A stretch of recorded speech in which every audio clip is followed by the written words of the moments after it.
Can a non-constant function have a zero derivative? In other words, does a function having a derivative of 0 everywhere it's defined necessarily mean that it's constant? The answer is surprisingly no. Here's a counterexample. Let's say f of x is negative pi when x is negative, and positive pi when x is positive. And at 0, we're going to leave it undefined.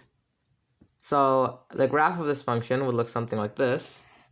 So when it's negative, it'll be like negative pi, and when it's positive, it'll be positive pi. It'll look something like this.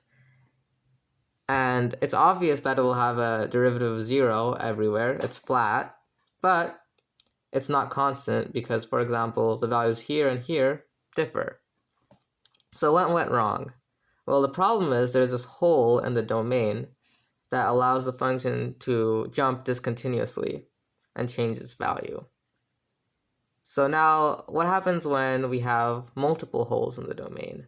So let's say you wanted to define a function on, let's say the interval is 0, 3, but we get rid of 1 and 2.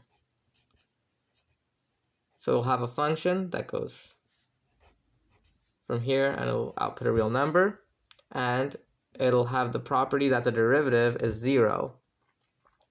What would the graph of a function like this look like? Well, we know from, let's mark 1 and 2 with these open circles indicating that there's holes there. From 0 to 1, the value has to be constant. That's an interval, and on an interval, we know that if the derivative is 0, the value is constant. Then the value can jump to some other value through this hole, so that between 1 and 2, it'll be another value. And then between 2 and 3, it could be another value again because it can jump through this hole.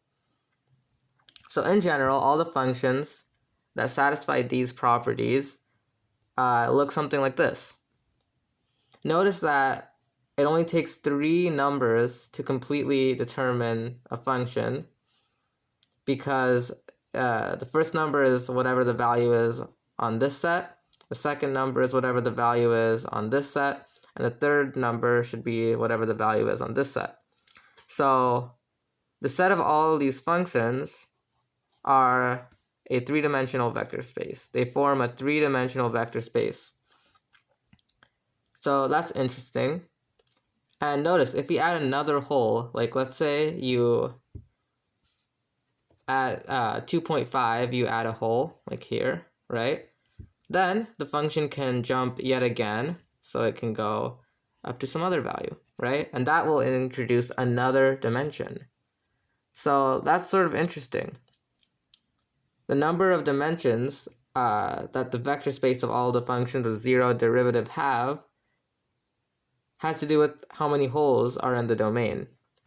So we can actually use this to come up with a definition for basically how many holes a set has. So let's say I have A, it's a subset of the real numbers, right?